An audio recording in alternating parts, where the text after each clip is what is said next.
de novembro é dia de acordar bem cedinho e levar o seu filho para tomar outra dose da vacina contra a paralisia infantil. Se você tem menos de 40 anos, talvez nunca tenha visto uma criança com poliomielite.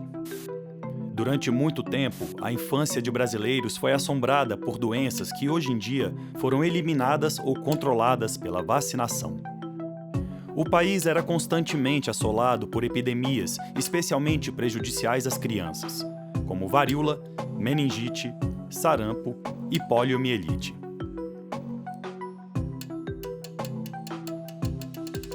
As doenças infecciosas eram chamadas de doenças da infância porque as crianças todas nascem suscetíveis a elas. Embora tenham sido muito frequentes e causado muito problema em relação às crianças, dividiam com outras doenças relacionadas às condições de vida o problema de mortalidade infantil durante a história. Hoje é falso você dizer que são doenças próprias da infância. O processo de imunização vai hoje desde o nascimento até a morte da pessoa, né?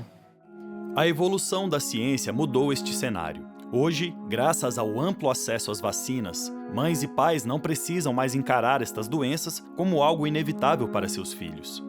Mas afinal, quais foram os avanços que nos trouxeram até aqui?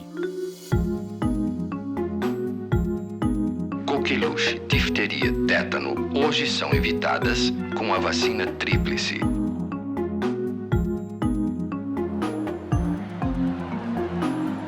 Esse novo pacto, essa nova aliança, que nós estamos chamando de uma profunda reforma sanitária desse país.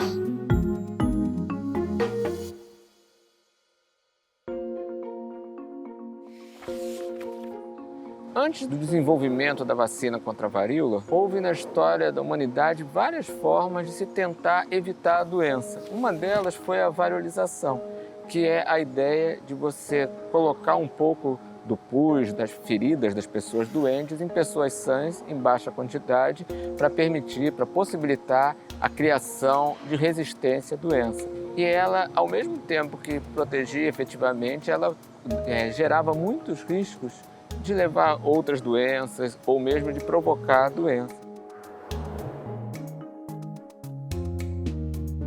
O desenvolvimento das vacinas modernas começou com as pesquisas do médico britânico Edward Jenner. Os passos decisivos de sua pesquisa não foram dados em hospitais ou laboratórios, e sim entre camponeses no interior da Inglaterra. Jenner fazia estudos com ordenhadores de vacas que haviam sido infectados pela varíola bovina, versão da doença que afeta humanos de forma mais branda. Estes camponeses, curiosamente, pareciam tornar-se resistentes ao vírus da varíola humana. Foi graças a essa pesquisa que, em 1878, Jenner concluiu que poderia inocular artificialmente pessoas com o vírus da varíola bovina, como forma de fazê-las adquirir imunidade à varíola humana. E é justamente daí que vem o nome vacina, da palavra em latim para vaca, animal que foi tão importante para os estudos de Jenner. Apesar de não termos a mídia social no final do século XIX, né, a gente sempre tinha um noticiário que a vacina era cultivada em vacas. Então eu vou virar uma vaca. A história de virar animal tomando vacina já tem quase 2 séculos.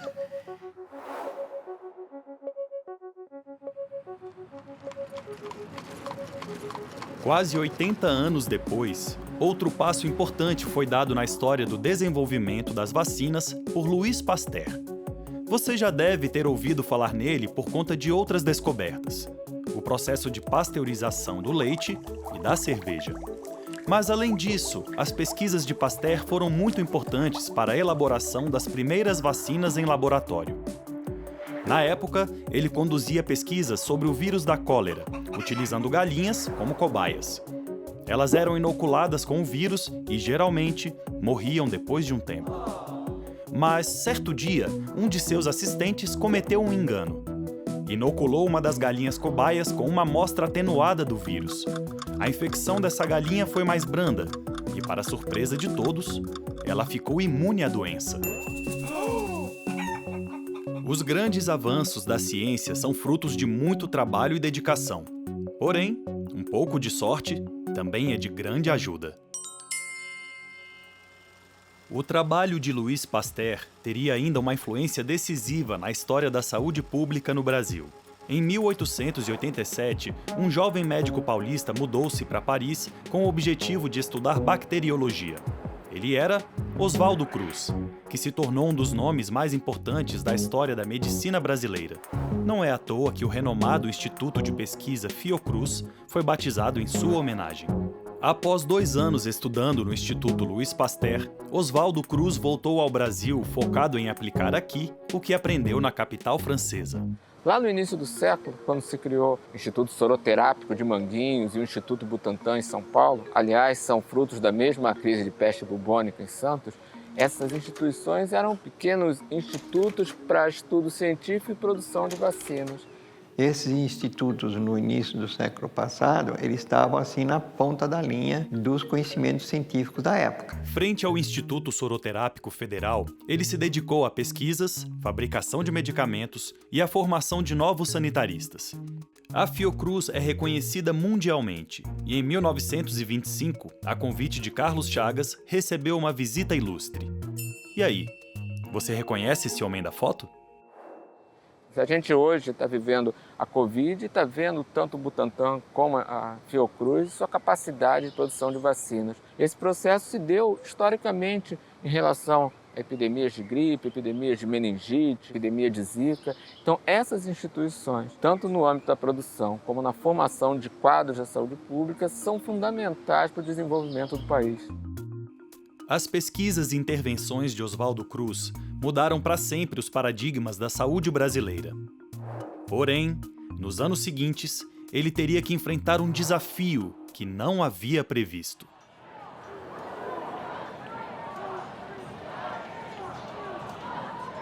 No Rio de Janeiro é um momento de desenvolvimento relacionado ao comércio em especial para as elites. Rodrigues Alves assume a presidência do país com o intuito de transformar o Rio de Janeiro. Essa urbanização, ao mesmo tempo que deixou um legado de belos prédios, de uma avenida Rio Branco, na época Avenida Central, muito embelezada, ela também expulsou da cidade um conjunto muito grande de trabalhadores, de pessoas que de uma hora para outra ficaram sem ter residências e ficaram sem condição de vida e trabalho. E essas pessoas, elas foram para os morros, surgindo as favelas. Então isso já gerava um clima de descontentamento contra essas medidas. Em 1904, uma grande epidemia de varíola assolou o Rio de Janeiro. Oswaldo Cruz, que então coordenava a Diretoria-Geral de Saúde Pública, encaminhou ao Congresso Nacional uma lei que exigia a obrigatoriedade da vacinação contra a doença. No entanto, as ações não se restringiram a isso. Nos meses seguintes, ele conduziu a maior campanha de saúde pública que o país já tinha visto. Foi criada uma polícia sanitária, com poder para desinfetar casas, caçar ratos e matar mosquitos. Como era naquela época, esse processo era feito através do que a gente chamava de campanhas, que eram atividades organizadas quase que militarmente para controlar essas doenças. Em relação à febre amarela, isolar os doentes e acabar com os mosquitos na região urbana através da utilização de gases que eram jogados nas casas. Em relação à varíola, a vacinação que gerou a revolta que a gente conhece como revolta da vacina. Não se pedia autorização, se entrava nas casas, para verificar se tinha criadouro de Aedes, a questão dos ratos, porque você tinha a questão da peste bubônica, etc. Então, com isso, você estava num clima das pessoas contra essas imposições, porque não eram explicadas. O levante se ergueu de forma estrondosa no dia 4 de novembro de 1904. Os revoltosos armaram barricadas e entraram em diversos conflitos com a polícia carioca, em um clima de verdadeira guerra civil. A revolta da vacina e mesmo outras epidemias que ocorreram no século XX, elas mostram para a gente a necessidade de informação para a população. É essa informação que faz com que as pessoas possam ter um julgamento melhor das medidas que estão sendo tomadas e aderir a essas medidas. Hoje, a vacina é uma paixão nacional. O brasileiro transformou o dia de se imunizar em uma grande festa. Mas isso não foi de uma hora para outra. Essa mudança foi alcançada após uma longa trajetória de campanhas.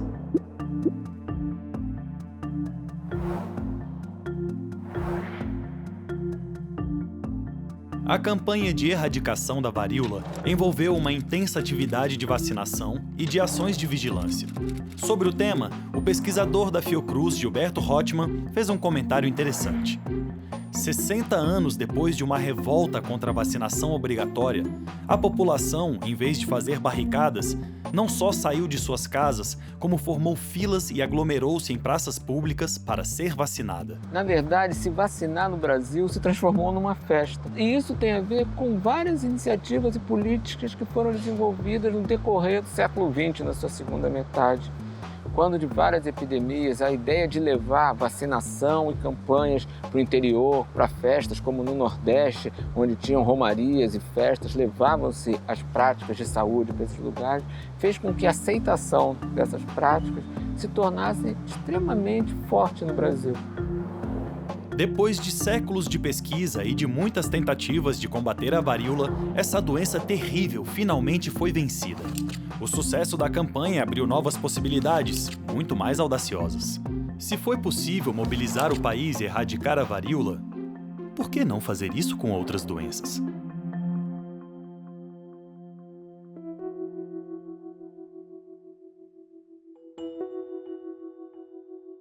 Poliomielite é o mesmo que paralisia infantil, uma doença contagiosa aguda, capaz de afetar o sistema nervoso e deixar sequelas graves. Em 1980, o combate à doença mobilizou o país inteiro, já que nenhuma criança podia ficar sem a vacina. Mas as dificuldades logísticas foram imensas. O Brasil é um país de dimensões continentais, né? Que na década de 80 não tinha internet, não tinha as comunicações que tem hoje, não tinha as estradas que tem hoje, mesmo o trânsito aéreo era outra coisa. Então, a OMS, a Organização Pan-Americana de Saúde, o próprio SEIB diz, não vai dar, isso é uma loucura.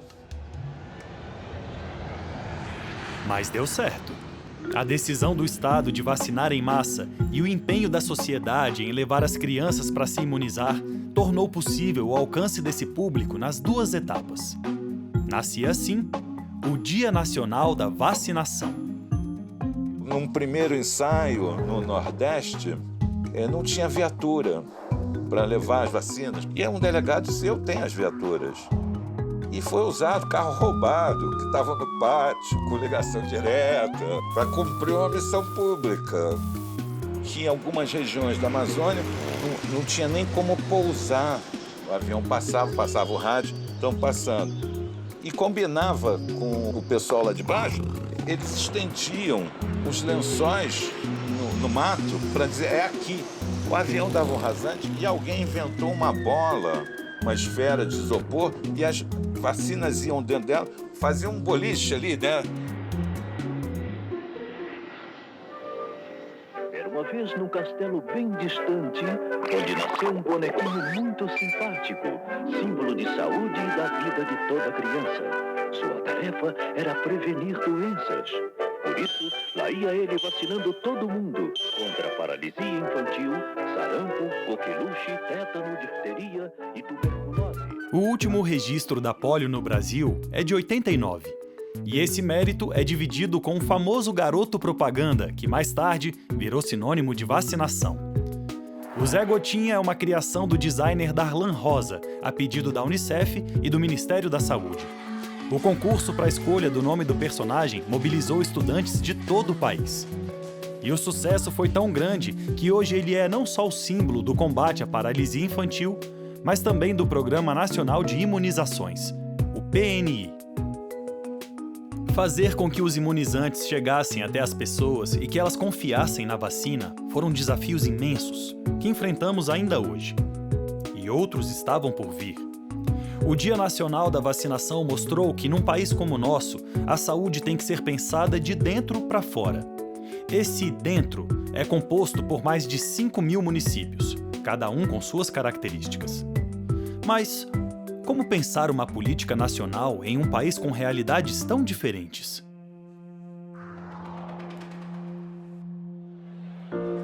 Em março de 86, um ginásio em Brasília se encheu de gente em busca dessa resposta.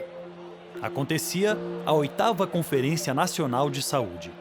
O sentimento dos secretários de saúde da época, municipais, era um sentimento de participação, de vontade de conhecer as ideias que estavam circulando de um novo projeto alternativo de política de saúde. Havia entusiasmo, vontade de contribuir. Cabe a nós, profissionais, técnicos, associados com a sociedade brasileira, não divorciados. Nós temos que romper o muro e o fosso do setor saúde e abrir canais de comunicação com a sociedade brasileira, inclusive aprender a falar com ela. Muitas vezes eu me recordo desse discurso, quando ele fala de também o mal que traz governos autoritários.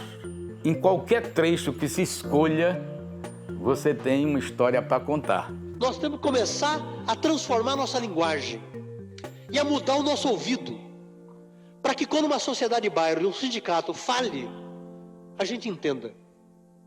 E quando a gente consiga falar que é importante acabar com as doenças transmissíveis nesse país, isso possa ser dito de uma forma simples e objetiva para que o nosso povo entenda. É esse novo pacto, essa nova aliança que nós estamos chamando de uma profunda reforma sanitária desse país. Foram 4 dias de conferência, mais quase 2 décadas de preparação. As bases para um sistema de saúde único e descentralizado foram construídas pelo movimento sanitarista desde a década de 70 e, durante a 8ª conferência, encontrou um reforço essencial: o entusiasmo da população que recém havia recuperado a democracia. Como resultado da conferência, um projeto ousado tomava forma e foi levado no ano seguinte para integrar o documento mais importante do país. Esse sistema pertence ao povo. O documento da liberdade, da dignidade, da democracia, da justiça social do Brasil. Que Deus nos ajude que isto se cumpra. Entusiasmo, paixão mesmo. Era algo que fazia a gente se arrepiar de emoção. Por vontade popular, o maior sistema público de saúde do mundo estava sendo construído.